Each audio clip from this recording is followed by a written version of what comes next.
It's all gone awfully quiet. I hate to disappoint you, but the unveiling of a plaque is not necessarily... Let's admit that despite having 3 sons, Queen Elizabeth II and Prince Philip find their youngest son, Prince Edward, often overlooked by the media. While the spotlight shines on his brothers, King Charles and Prince Andrew, Prince Edward, who is considered the favorite of both the Queen and Prince Philip, seems to have strangely hidden from the public. He maintains a quiet lifestyle and always silently helps his mother.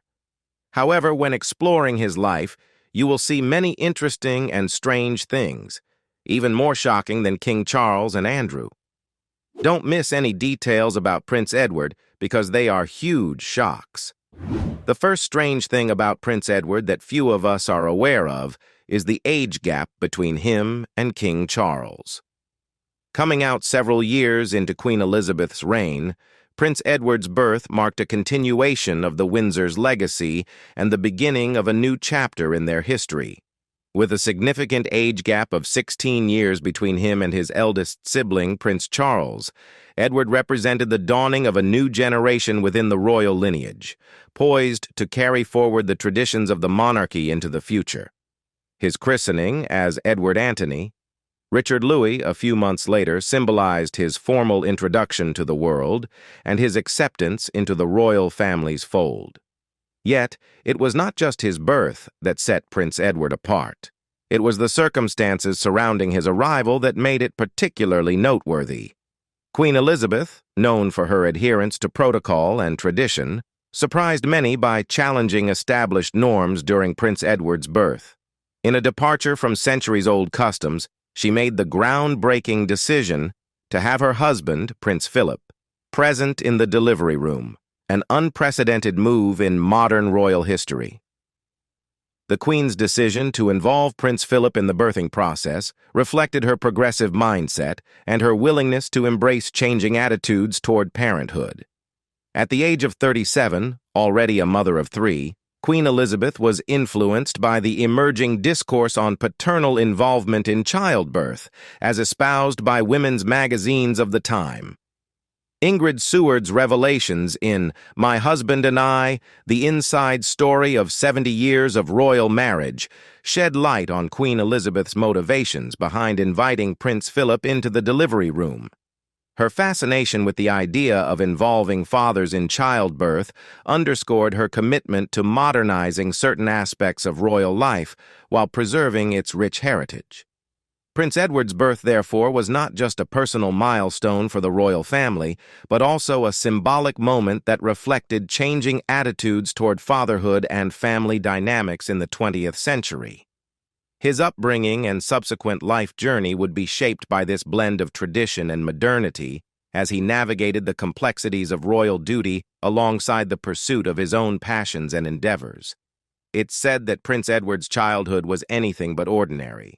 While many of us commoners treasure memories of mundane yet cherished experiences like meeting Santa Claus or playing with friends, Prince Edward's early years were filled with extraordinary encounters and princely privileges that most could only dream of.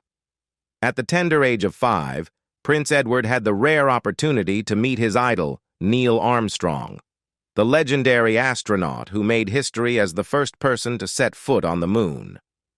This remarkable encounter, arranged by the palace, allowed the young prince to share his aspirations with Armstrong, expressing his own desire to one day follow in the footsteps of the pioneering astronaut.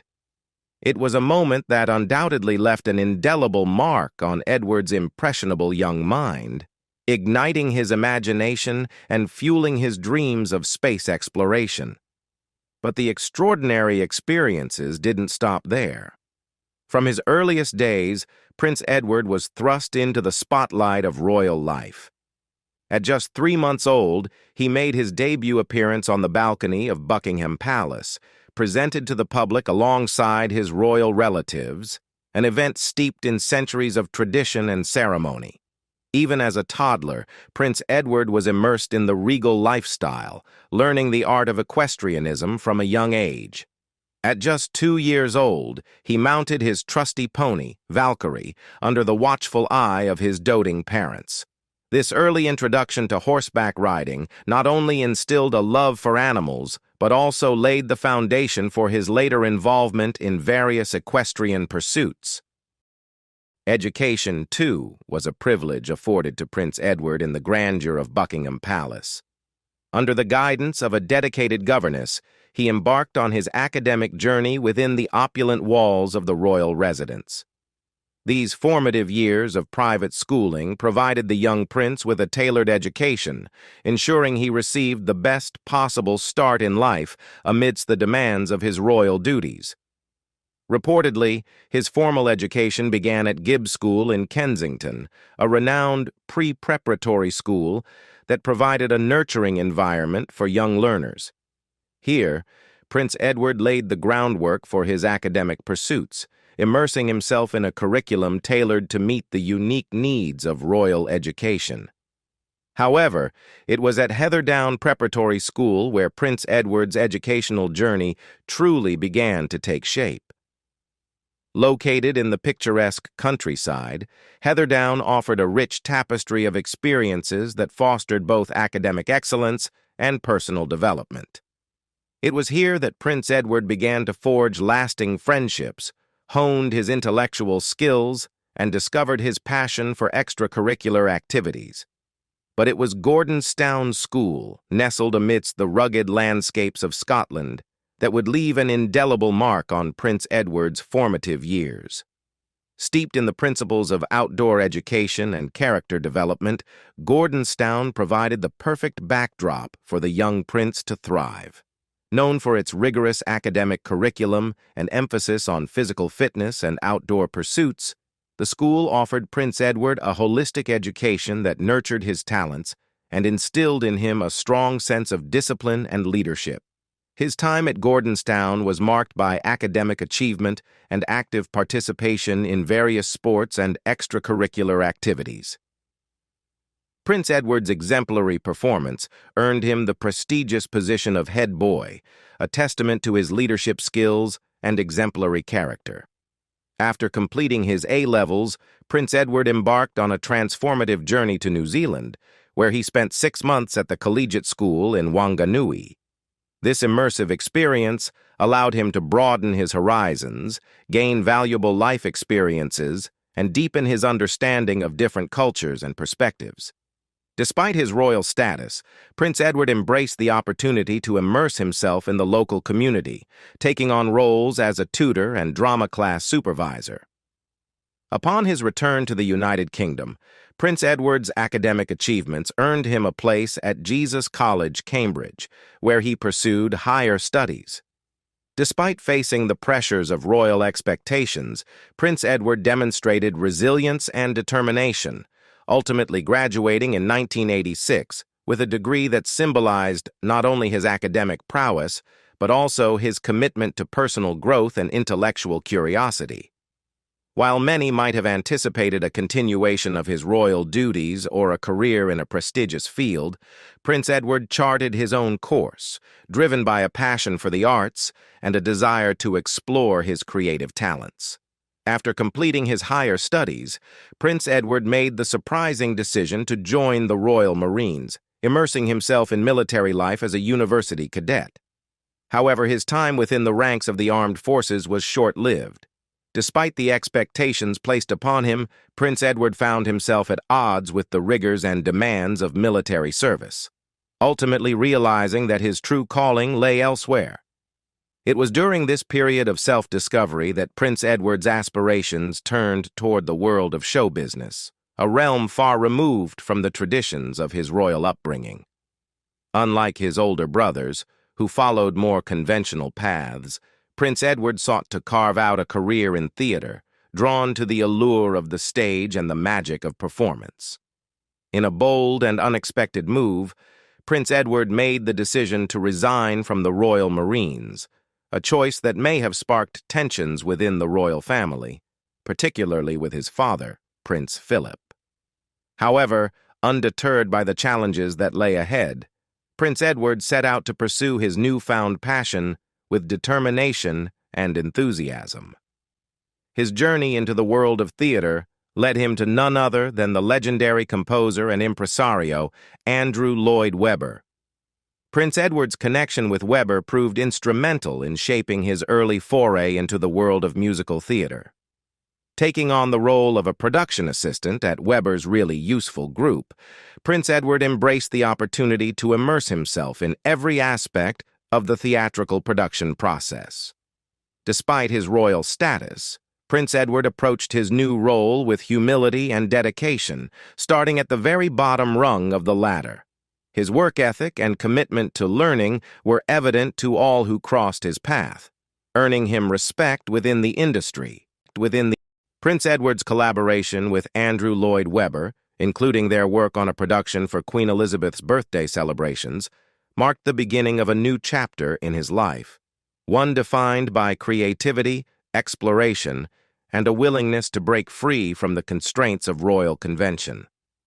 When talking about Prince Edward's personal career, few people know that he once owned a television production company.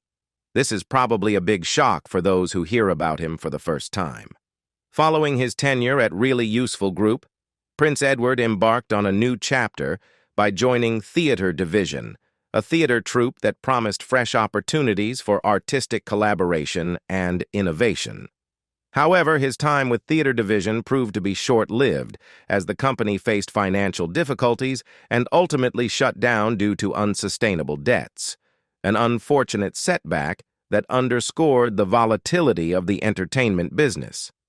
Undeterred by the challenges he faced, Prince Edward seized upon a new opportunity that would shape the trajectory of his career. In 1987, he became involved in the filming and broadcasting of a reality TV game show featuring members of the royal family and international celebrities, a venture that would later be remembered as a controversial chapter in his professional journey. Despite facing widespread criticism and ridicule, Prince Edward viewed his involvement in the game show as a transformative experience, describing it as the most extraordinary day of his life, a sentiment that perhaps foreshadowed his future endeavors in the realm of television production. Motivated by his passion for storytelling and a desire to explore his family's rich history, Prince Edward took a bold step forward by founding Ardent Productions, an independent production company dedicated to creating compelling content for television audiences. Shedding his royal title, he adopted the moniker Edward Windsor, signaling a departure from his regal identity and a commitment to forging his own path in the industry. Under the banner of Ardent Productions, Prince Edward embarked on a series of ambitious projects, including Edward on Edward, a documentary that delved into the controversial life and abdication of his uncle, Edward VIII. Despite the noble intentions behind his ventures, Ardent Productions struggled to gain traction in the competitive landscape of television production, facing criticism and skepticism from industry insiders. As the years passed, Ardent Productions failed to achieve the success its founder had envisioned, ultimately folding 9 years after its inception. A bittersweet conclusion to Prince Edward's foray into television production. Then, Prince Edward's decision to bid farewell to his career in the entertainment industry marked a significant turning point in his life, a transition driven by a sense of duty, responsibility, and a desire to prioritize his royal obligations above all else. In 2002, the prince announced his withdrawal from the world of show business, signaling a renewed commitment to his role within the royal family and a willingness to devote himself wholeheartedly to serving the Queen and country. In a heartfelt statement quoted by The Independent, Prince Edward articulated his reasons for stepping back from his entertainment career, emphasizing the importance of supporting Queen Elizabeth and shouldering the increasing responsibilities and workload facing the royal family in the years to come. Alongside him, his wife Sophie also made the decision to resign from her position as executive director of RJH Public Relations, symbolizing their shared commitment to their royal duties and obligations. As a gesture of support, Queen Elizabeth reportedly provided the couple with a one-time sum of $250,000 in exchange for the loss of their salaries, a recognition of their dedication and sacrifice in service to the monarchy. Yet, Prince Edward's departure from the entertainment industry was not solely motivated by familial obligations. It was also influenced by the underwhelming performance of his production company, Ardent Productions. Despite his best efforts, Ardent Productions struggled to achieve success in the competitive landscape of the entertainment industry, hemorrhaging millions of pounds over its 9-year run. As noted by The Guardian and The Telegraph, the company's financial woes ultimately contributed to Prince Edward's decision to exit the industry, redirecting his focus toward his royal responsibilities and philanthropic endeavors. In his role as a working member of the royal family, Prince Edward embraced a diverse array of tasks and initiatives aimed at making a positive impact on society.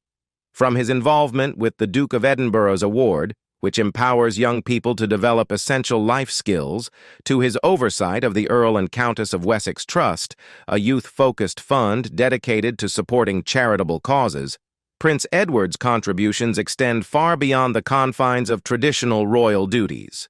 Additionally, Prince Edward remains actively engaged in supporting various charities, arts organizations, and athletic endeavors, using his platform to champion causes close to his heart and inspire positive change within communities both at home and abroad. Let's temporarily put aside the story of Prince Edward's career. Many people are curious about the married life of him and his wife. For sure, his most prominent and enduring relationship is undoubtedly the one he shares with his beloved wife, Sophie Rhys-Jones. A love story rooted in chance encounters, shared interests, and deep mutual respect. Their paths first crossed in a manner befitting a modern-day fairy tale at a real tennis challenge event organized by Prince Edward himself. Amidst the backdrop of this sporting spectacle, Prince Edward and Sophie's eyes met, sparking a connection that would blossom into something truly extraordinary. Little did they know that this seemingly ordinary encounter would set the stage for a love story that would captivate the world. Sophie Rhys-Jones, with her background in public relations, played a pivotal role in the success of the event, a testament to her professionalism and poise.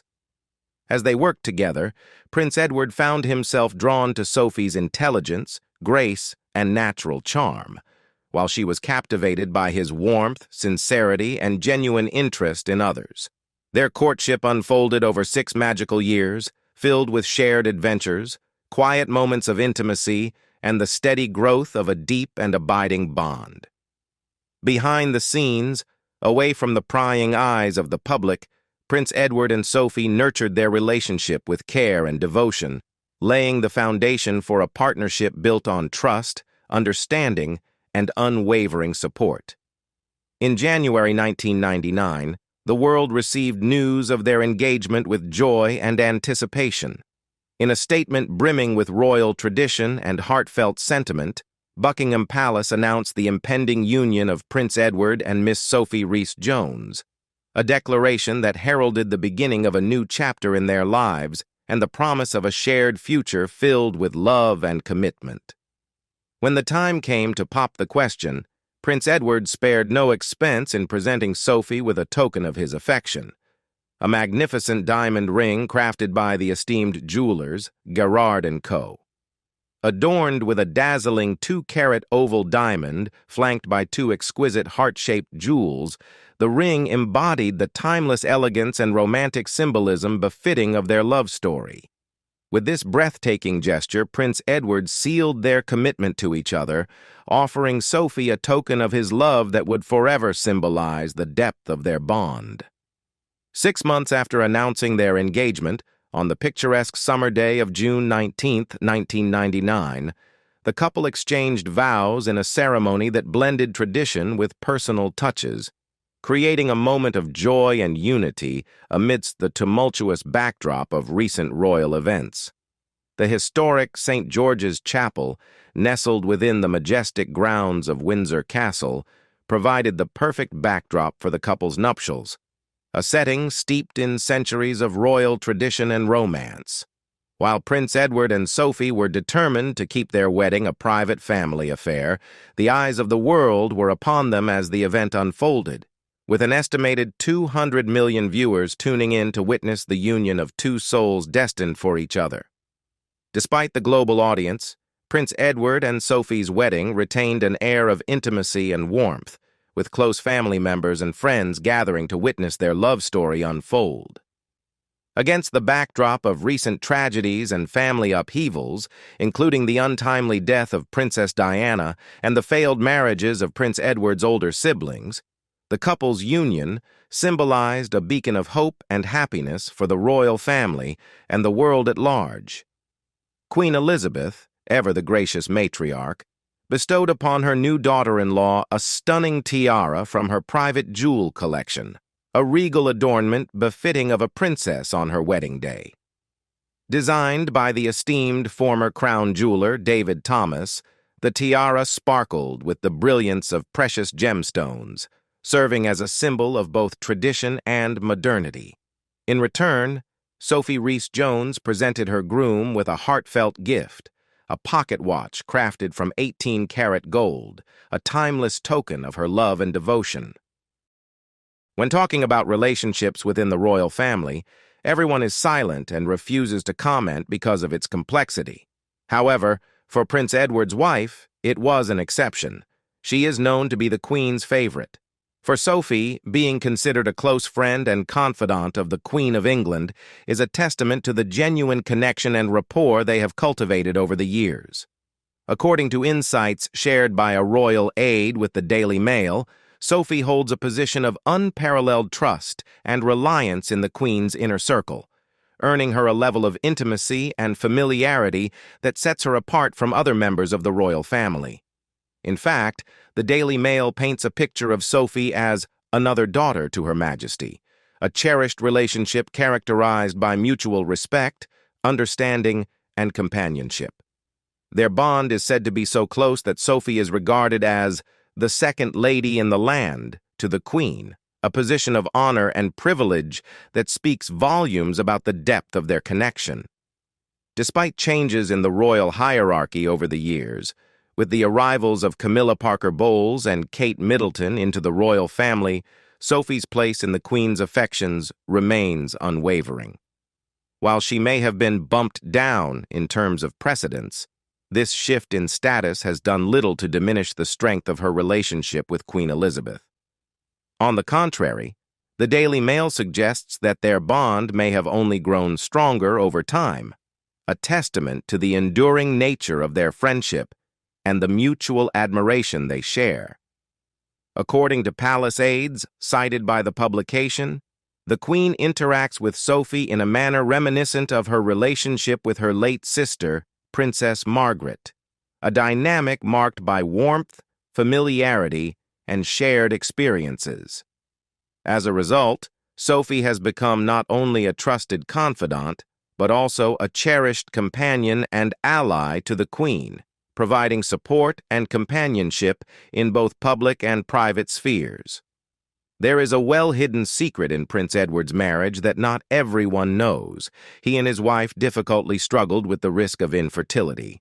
Faced with difficulties conceiving naturally, Prince Edward and Sophie made the difficult decision to pursue in vitro fertilization, IVF, hoping to fulfill their dream of starting a family. In late 2001, their hopes were dashed when Sophie became pregnant, only to discover that the pregnancy was ectopic, a heartbreaking setback that left them devastated. Despite their grief, the couple persevered, finding solace in their love for each other and their unwavering faith in the possibility of becoming parents. Their resilience was rewarded in 2003 when Sophie became pregnant once again, this time with their eldest child, Lady Louise Windsor. However, the joy of impending parenthood was tempered by the challenges that lay ahead. Sophie's pregnancy was fraught with complications, culminating in a premature birth and a harrowing ordeal for both mother and child. During labor, Sophie suffered a placental abruption, a life-threatening condition that endangered both her own life and the life of her unborn child. In a moment of crisis, Sophie's strength and courage were put to the test as she fought for survival, with the support of Prince Edward by her side. Miraculously, both mother and baby emerged from the ordeal victorious, defying the odds and emerging stronger than ever before. Their journey was far from over, however, as their daughter, Lady Louise, faced her own health challenges in the years to come. 3 years after her birth, Lady Louise was hospitalized due to a congenital eye disorder, a moment of uncertainty and fear for her parents, yet one that ultimately brought them closer together as a family. In 2007, their family was blessed once again with the arrival of a son, whom they named James, a joyous occasion that brought light and laughter into their lives. With his birth came the title of Viscount Severn, bestowing upon him a noble heritage and a legacy of resilience and strength. There is also a big secret regarding Prince Edward's title that no one in the royal family wants to reveal. His choice of title upon his marriage to Sophie Rhys-Jones was a departure from tradition, sparking both curiosity and speculation among royal watchers. In a break from the customary practice of bestowing upon royal grooms the prestigious title of Duke, Prince Edward was instead granted the title of Earl, a decision that raised eyebrows and prompted questions about the significance of this departure from the norm.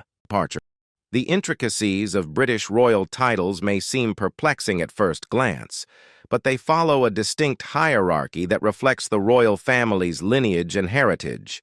According to tradition, the male children of the reigning sovereign are initially styled as His Royal Highness the Prince, followed by their first name. Upon marriage, they are then granted an additional title, which traditionally culminates in the prestigious title of Duke. However, Prince Edward's designation as the Earl of Wessex deviated from this established pattern, leading to some confusion among observers. Yet, far from being a snub or a demotion, this title held deep personal significance for Prince Edward, a reflection of his unique tastes and interests. Inspired by his favorite film, Shakespeare in Love, Prince Edward expressed a fondness for the character of the Earl of Wessex, whose charm and charisma captivated audiences on screen. Thus, when the time came to select his title, Prince Edward chose to honor this cinematic inspiration, embracing the title of Earl of Wessex as a reflection of his own identity and passions. While some may have speculated about the significance of this unconventional choice, it was clear that Prince Edward's decision was driven by personal preference rather than any perceived slight from the Queen or the royal establishment. In fact, far from being a source of controversy, the title of Earl of Wessex served as a testament to Prince Edward's individuality and his willingness to chart his own course within the confines of royal tradition. As the years passed, Prince Edward's title remained a topic of interest and speculation, particularly in light of future royal transitions. With the passing of Prince Philip, Prince Charles inherited his father's title of Duke of Edinburgh, a development that raised questions about the eventual fate of the title and its potential inheritance by Prince Edward in the future, once Charles ascended to the throne. It is a fact that although Prince Edward is not the official heir to the throne, he is still considered the favorite child of both parents. The notion of parental favoritism is a complex and delicate subject, even within the esteemed confines of the royal family. While parents may adamantly deny playing favorites, subtle indicators and observations from insiders often hint at underlying dynamics within familial relationships. In the case of Prince Edward, whispers of favoritism towards him from his father, Prince Philip, have circulated among royal circles, offering intriguing insights into the dynamics of the royal household. According to reports from Express, Prince Edward was believed to hold a special place in Prince Philip's heart, a sentiment seemingly reflected in the prominent display of Prince Edward's portrait in his father's study. This subtle yet significant gesture spoke volumes about the affection and esteem in which Prince Philip held his youngest son, hinting at a bond that transcended mere familial ties. The notion of Prince Edward being his father's favorite was further reinforced by Prince Philip's apparent desire for Prince Edward and his wife Sophie to take on greater responsibilities within the royal family. As Prince Philip took steps to step back from public life, he reportedly entrusted Prince Edward and Sophie with overseeing his royal duties, a clear indication of the trust and confidence he placed in their abilities and judgment. Beyond the confines of the royal household, Prince Edward and Sophie have endeared themselves to the public through their quiet dignity, unwavering dedication, and steadfast commitment to their royal duties. Unlike some of their more headline-grabbing counterparts, Prince Edward and Sophie have cultivated a reputation for humility, reliability, and grace under pressure, a rare quality that has won them the admiration and respect of royal watchers around the world. As a royal source revealed to Express, Prince Edward's understated demeanor and Sophie's quiet elegance have endeared them to the public, earning them praise for their dutifulness and lack of pretension. In a world where royal scandals and controversies often dominate the headlines, Prince Edward and Sophie's steadfast devotion to their roles as working members of the royal family has not gone unnoticed, endearing them to both their royal counterparts and the public alike. Given the special affection that Prince Edward enjoys from his family and the public, you may not know it unintentionally set the stage for his deep sadness later. He said the death of his father, Prince Philip, was a terrible shock that he could hardly get over. In the immediate aftermath of his father's passing, Prince Edward spoke candidly to the press, expressing the depth of his sorrow and the profound shock of his father's sudden departure from this world. Just 2 days after Prince Philip's death, Prince Edward conveyed his family's collective anguish, revealing that they were still grappling with the enormity of their loss, a sentiment echoed by millions around the globe. Throughout his life, Prince Edward shared a close and affectionate bond with his father, a relationship characterized by mutual respect, admiration, and shared experiences. In a heartfelt tribute to Prince Philip, Prince Edward reflected on the profound impact his father had on him, emphasizing Prince Philip's unique ability to leave an enduring impression on all who crossed his path. In a post shared on the royal family's Instagram account, Prince Edward paid homage to his father's legacy, acknowledging the lifetime of lasting impressions, inspiration, and shared passions they had experienced together. Despite the brevity of their time together, Prince Edward cherished the memories and lessons imparted by his father, honoring his legacy with reverence and gratitude. Speaking to ITV News, Prince Edward fondly recalled Prince Philip's brilliance and infectious sense of humor, a testament to the warmth and wit that endeared him to all who knew him. Moreover, Prince Edward praised the enduring love and partnership shared between his parents, highlighting the strength of their bond as a source of inspiration and guidance throughout his life. In the midst of mourning Prince Philip's loss, Prince Edward found solace in the memories of his father's unwavering support, wisdom, and love. Beyond Prince Philip's role as a royal consort, Prince Edward celebrated his father's profound influence as a devoted husband and a loving father, a legacy that will endure for generations to come. What do you think about the little-known secrets about Prince Edward, the youngest son of Queen Elizabeth II? Leave us your comments in the section below. We hope you have found this helpful video. Don't forget to leave a like, share, and subscribe to the channel if you like it. Thank you for watching this and see you in the next videos. Goodbye.